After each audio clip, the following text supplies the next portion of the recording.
Welcome to the series of mid term exams preparation. आज की video के अंदर आपको CS 607 के मिड टर्म के हाईलाइटेड एमसीक्यूज करवाए जा रहे हैं मिड टर्म एग्जाम्स की प्रिपरेशन के लिए। तो इसमें सबसे पहले ये कि which one of the following is involve in an ES development project. इनमें से कौन सा ऑप्शन ऐसा है जो कि शामिल है ईएस डेवलपमेंट प्रोजेक्ट के अंदर।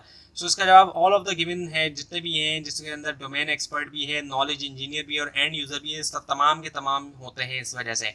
उसके बाद ये सेमेंटिक नेटवर्क जो है वो कंप्यूटेशनली एक्सपेंसिव हैं, किसके ऊपर, रन टाइम के ऊपर। रन टाइम इसका आंसर है। और उसके बाद ये कि डैश रीजनिंग, कौन सी रीजनिंग जो है ऐसी है वो बेस करती है फॉर्मिंग के ऊपर या फिर इंड्यूसिंग के ऊपर, एक जनरलाइजेशन, एक लिमिटेड सेट ऑफ ऑब्जर्वेशन से, वो है इंडक्टिव। सो इंडक्टिव इसका आंसर हो गया। उसके बाद ये डैश जो है वो प्रोसेस से ड्राइव करने का लॉजिकल कंक्लूजन गिवन फैक्ट्स है, वो क्या है, रीजनिंग। रीजनिंग इसका आंसर है। उसके बाद आइडेंटिफाई करना करेक्ट स्टेप जो कि यूज किया जाता है स्टार्ट करने के लिए डिजाइन एक एक्सपर्ट सिस्टम का, वो क्या है, फिजिबिलिटी स्टडी। और उसके बाद ये कि इंडक्टिव लर्निंग जो है वो बेस करती है नॉलेज के ऊपर कि अगर कोई चीज़ होती है बहुत ज़्यादा, it is likely to be generally, यानी कि वो जनरली, मुमकिन तौर पे वो जनरली होगी। सो ये बात जो है वो ट्रू है। और उसके बाद ये कि अगर एंटीसीडेंट वो जो है सिर्फ पार्शियली ट्रू है, सो जो आउटपुट फजी सेट है वो ट्रंकेटेड होगा अकॉर्डिंग टू डैश मेथड। किस मेथड के मुताबिक, इम्प्लीकेशन के मुताबिक। और उसके बाद ये कि चूज करें फील्ड जिसके अंदर फजी इन्फेरेंस सिस्टम जो है वो सक्सेसफुली अप्लाइड हो चुका है। सो इसका जवाब all of the given option है, जिसके अंदर ऑटोमेटिक कंट्रोल है, डेटा क्लासिफिकेशन और डिसीजन एनालिसिस भी आ जाता है। उसके बाद ये कि यूजुअली एक डैश ग्राफ जो है उसको चूज किया जाता है रिप्रेजेंट करने के लिए फजी साइड, वो है ट्रायंगुलर।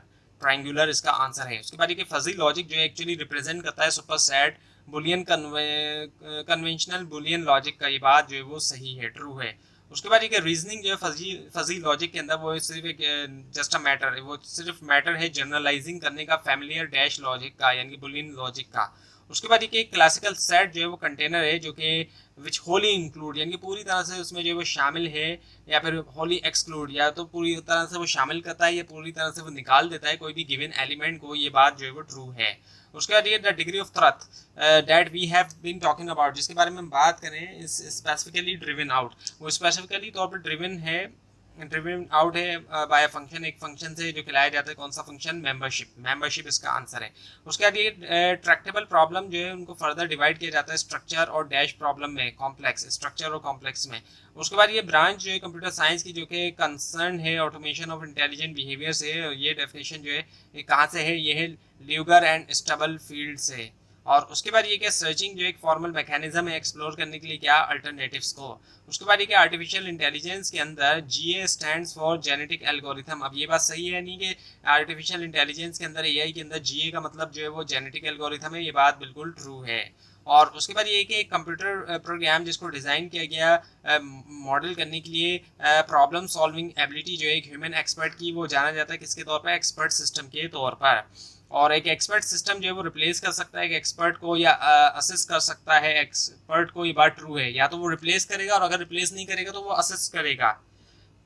उसके बाद ये कि a dash is a person, इनमें से डैश जो है वो एक ऐसा शख्स होता है जिसके पास स्किल भी है और नॉलेज भी है कि वो सॉल्व करे एक खास प्रॉब्लम को in a manner superior to other, यानी कि कुछ इस तरीके से जो दूसरों से बेहतर है, एक ऐसे तरीके से जो दूसरों से बेहतर होता है। सो वो डोमेन एक्सपर्ट कहलाया जाता है। उसके पास स्किल भी होगा और साथ में नॉलेज भी होगी। और उसके बाद ये हिल क्लाइंबिंग जो है बेसिकली जो है वो डैश है with a measure of quality जो को असाइन किया गया हर नोड को ट्री में, वो है डेप्थ फर्स्ट सर्च। और उसके बाद ये डैश हर क्लोजली तौर पे कपल्ड कंपोनेंट है, हर कोई जो है इंट्रिंसिकली टाइड होता है दूसरे से। सो ये दो कौन से हैं, 1 और 2, यानी कि नॉलेज रिप्रेजेंटेशन और रीजनिंग।